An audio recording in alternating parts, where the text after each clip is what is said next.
Hi, my name is Brad Habegger, and I get to serve as the Executive Director at Camp of Champions USA at the time of this recording, March 2014. And today I want to tell you a story. It's actually more of a history lesson, but please stick with me because it's a history lesson that I needed to remember. You see, in the past few months, we made a couple big decisions regarding growth opportunities at camp. But also recently, God led 2 of our full-time staff members to new opportunities, new careers. And as exciting as all this was, I admit that there was a moment as I sat thinking about the growth opportunities and yet the loss of 2 key people that I bowed my head and said, this doesn't make sense. Because what those close to me know, and what you might as well know too, is that I like things to make sense. I like things to fit. So I analyze and think, if this, then that. If that, then this should or could happen. And so I also am prone to overthink and second guess. And in that moment, I was asking God if we should pull back from our decisions because our circumstances had changed. But the sense that I got instead was, Brad, before you get worked up about what you don't know about the future, reflect on what you do know about the past. Like when God told the Israelites on several occasions to build an altar or stone monument as a reminder of His faithfulness in the past and an encouragement of His faithfulness in the present and future. And so from that thought, this presentation has come about. One of the people who was instrumental in starting Camp of Champions recently responded to a post on our Facebook page with these words, "Begun in faith, continues in faith, a blessing to so many." That was a helpful reminder to me. First, that camp began in faith, as a dream of a group of people who had seen this Christian day camp concept in Atlanta, Georgia, and wanted to offer something like it in Central Illinois. So what started as a dream in 1994 quickly became a reality in 1995. And those who were involved have said that only God could have made things come together like it did. For example, a camp needs a facility, right? And at the time, Camp Good News owned the youth ranch just outside of Pekin, but was not really using it. So they partnered with Camp of Champions to allow us to hold our first summer program there, serving up to 30 campers a week and 60 total children over the 11-week program. Now the mathematicians listening are thinking 30 times 11 does not equal 60. But you see, it was true even back then that the majority of our campers needed a place to be for the majority of their summer. So if you are watching this presentation, the numbers that you will see updated reflect the total number of campers and staff at a given time. Well, recognizing that if there was this kind of need in Pekin, there likely was a similar need in Peoria. So in 1996, camp began its partnership with the Christian Center on Brandywine Drive. My understanding is that we piloted camp there for half the summer to see how it would go. And apparently, it at least went well enough because we are still running camps there today. And since I have been privileged to experience many of those summers as summer staff and now as full-time staff, I have a lot of memories there.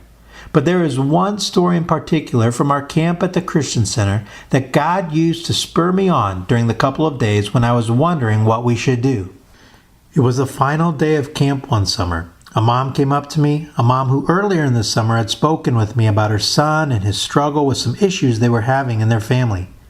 But this time she said, with tears in her eyes, "I want you to know that through this camp, my son led his dad to the Lord. So you have no idea the impact that this camp has had on our entire family."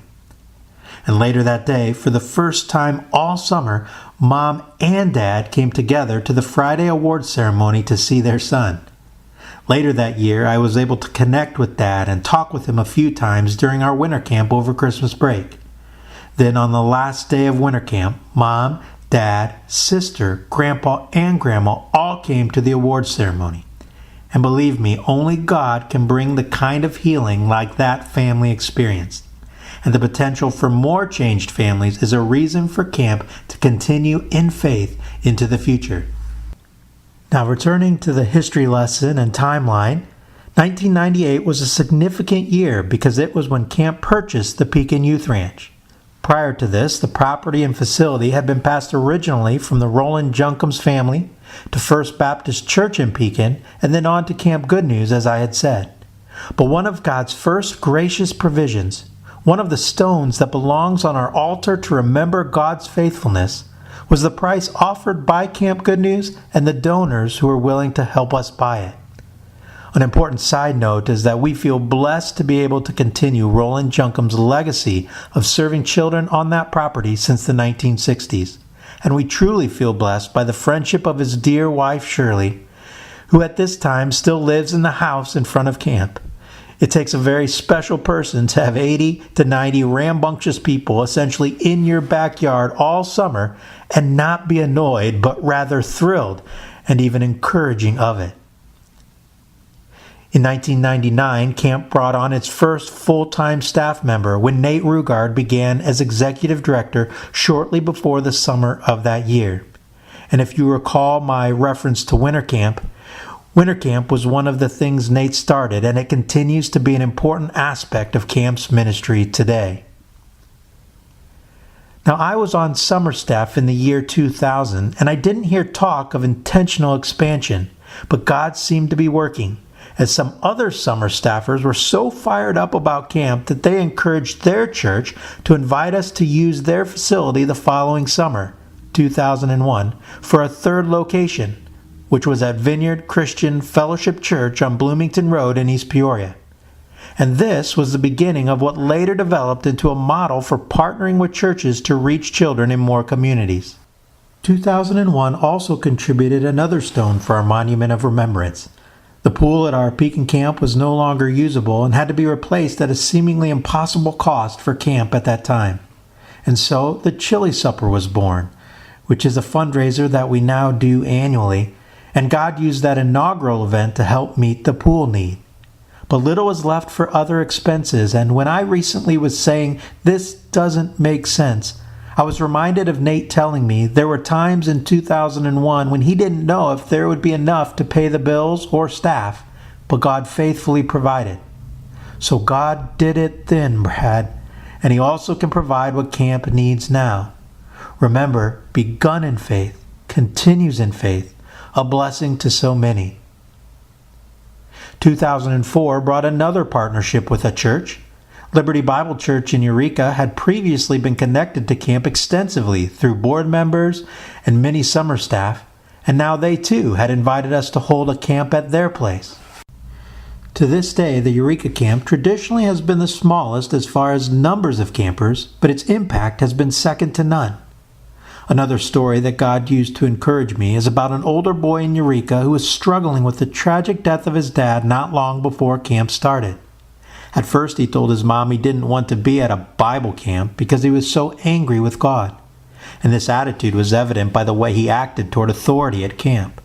But as the summer went on, he heard more and more about Jesus as we told Bible stories from the life of Christ in our daily assemblies, and he was exposed to the truth of the gospel every Friday in his small group. Then later in the summer, he sat down with just his counselor, who once again shared the gospel with him and answered more questions for him. And it was then that he expressed a desire to receive Christ's forgiveness and commit his life to Him. A few days later, he asked if he could have a Bible, and from then on, he was seen with it several times each day. He came up to a staff member a week or so later and showed him that he had read through Genesis and several pages into Exodus.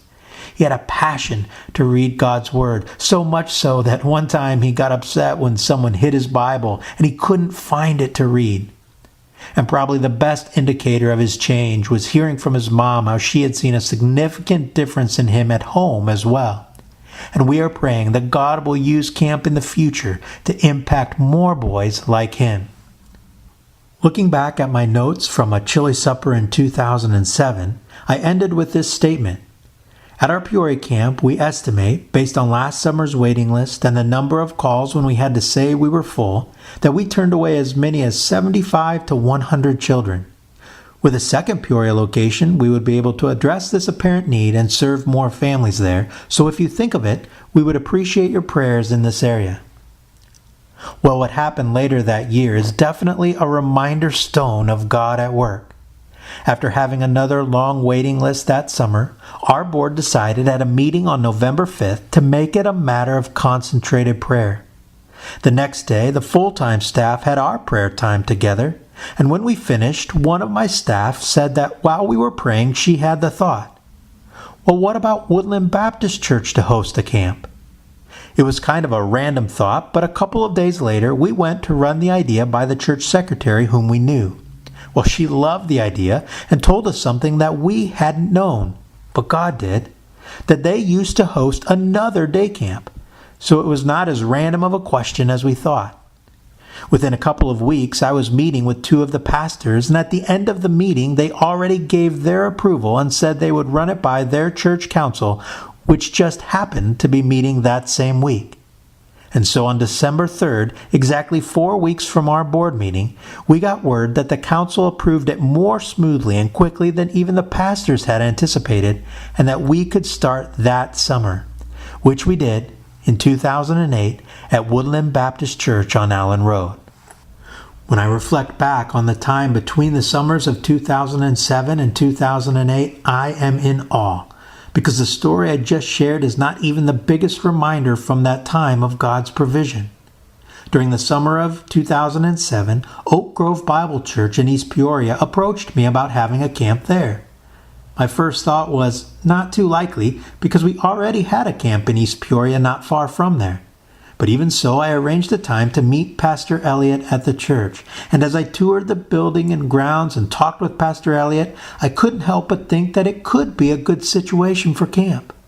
So we began praying about what we should do. Should we make this change? And if so, how would we graciously leave Vineyard Fellowship after they had been so gracious to us? While still wrestling with these questions, I got a call from the pastor at Vineyard Fellowship to tell me they were planning to sell the property, and consequently our future there would be uncertain. He was feeling bad and apologizing all over the place, but it was so neat to be able to interrupt him and share how God had been working, how God obviously had been preparing to take care of a need we didn't even know we were going to have. So when I hung up the phone, it didn't take me long to call Pastor Elliott and ask if his offer was still available, because we needed a spot for our East Peoria camp in 2008. And I'm glad it worked out, because that summer we got to serve a Hindu family there.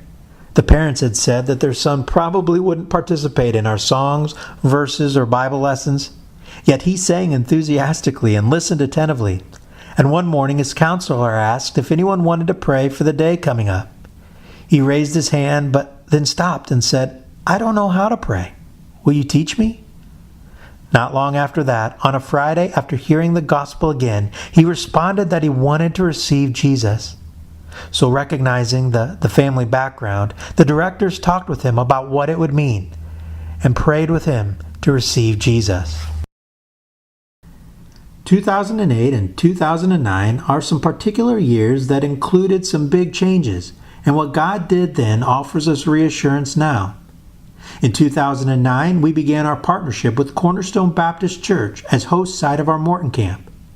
A couple of our board members attended there, and after just a couple of encouraging meetings, their leadership invited us as well. On top of that, we built a new facility for our Pekin camp. The old one was no longer suitable, and we had to decide to either close Pekin camp, relocate to another place, or tear it down and start over. And partly due to the legacy there and how we had come upon the property ourselves, we desired to remain there.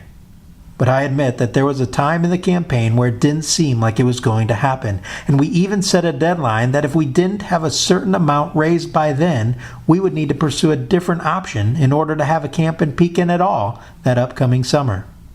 And to be honest, the week of the self-imposed deadline, I already was trying to think of other options for us because we were well below our goal.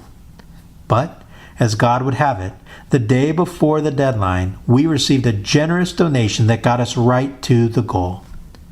I don't share this with you as if camp is uniquely blessed, but rather I hope to encourage you to reflect on God's faithfulness in your past, because maybe, like me, your current circumstances have clouded your memory. Another memory from that year is how wet of a winter and spring we had, which slowed the work on our new building. so much so that we were not going to be ready for the first day of camp. But, as God would have it again, the Pekin schools had enough snow days that they had to go to school an extra week, giving us literally just enough time to put the finishing touches on the building. So the expense and headache of a building project, was it worth it? You bet, and here is one reason why. There was a boy whose father told me that they had heard about camp for a while, but it was the new facility that finally convinced them to sign up their son. This conversation was in June. What I didn't know until later is that one of our donors and some of our summer staff who knew the boy started praying in May that God would use COCUSA specifically to reveal Christ to him. Well, one Friday, I pulled up to Pekin camp and everyone was inside, except for this boy and his counselor, Ben. Now, Ben's grandpa had passed away during the night, and Ben was at the hospital with his grandpa and family into the early hours of the evening. So I had expected him to call in to take the day off, but there he was. So when they were done, I stopped Ben to talk with him about his grandpa and to say I was surprised but impressed to see him there. And what I remember him saying is this: I wanted to be here to present the gospel to my group, and I am so glad that I did because one of my boys just accepted Christ, the boy that I have been referencing. God had answered the prayers of the donor and staff and worked through this faithful counselor sharing the truth of the gospel to call this boy to salvation. But that was just the beginning. That donor saw this boy on a regular basis at an after-school program, and so she kept us updated on his growth.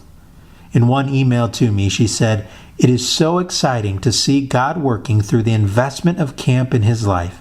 It is amazing to see how quickly God has grabbed hold of this young man." So if it took the building project to convince his parents to sign him up, it was well worth it. After the flurry of activity in those 2 years, it seems that we have just been sitting on our hands for the last 5 years. But in actuality, we had been striving to improve the program and ministry at the 6 locations we had. But in 2013, we were sensing that something was up, that maybe God would have us grow somewhere else. And that is why I ended that year's chili supper with this comment. I said, Lord willing that we have a chili supper next year, maybe we will be announcing a new 7th camp location, or maybe not. And that is what I will leave you with tonight, in hopes that it will stir you to want to pray with us and to want to come back next year. Well, it so happens that a pastor from Bethany Baptist Church just outside of Peoria was at that chili supper, heard that comment, and mentioned to one of our board members that their place may be an option if we needed another Peoria location. And considering the waiting lists at our 2 other Peoria sites at that time, we are excited to be starting a partnership with Bethany this summer and excited by the prospect of being able to serve more children and families with this new location. But honestly, the thing that gives us the most pause when adding a new camp is the need to identify more summer staff to serve with us, as that total number is up to at least 140. And yet this is another area where God's faithfulness in the past offers us hope now. So if someone just came to your mind as possibly a good fit, please feel free to put them in contact with us. Now I could end this presentation in a similar way as that chili supper, saying that next year maybe we will be announcing another new location. Because also at that chili supper, a pastor from Great Oaks Community Church in Germantown Hills was led to begin a conversation with us that also has resulted in an invitation to add a camp there, which we are considering as soon as 2015, depending on how things go with 7 camps this year. Having heard all of this, it would be fair for someone to be thinking, but Brad, it's no secret that this is an informational presentation, so you picked your best stories. But what about stories of plans that failed, or campers who got hurt, or parents who came to you frustrated, or staff who didn't turn out so well? The truth is that sometimes kids get hurt at camp, and sometimes parents are frustrated, and sometimes staff members don't work out so well. In these situations, we are responsible to learn needed lessons, and they cause us to look to the Lord, remembering that this work is much bigger than ourselves and that we cannot depend on our own strength. So when things do happen, like the stories I have shared with you, it is clear that it was not us, but it was the Lord who has done these things. So thank you for taking the time to listen to this presentation and considering Camp of Champions, whether as a prayer partner, possible donor, board member, or staff member. If you have any questions or want to follow up with us, feel free to call us at area code 309-688-1816. Visit our website at cocusa.org or email us at office@cocusa.org. It is my privilege to serve at Camp of Champions, and it would be an honor to have you join us in some way. Again, thank you for your time today.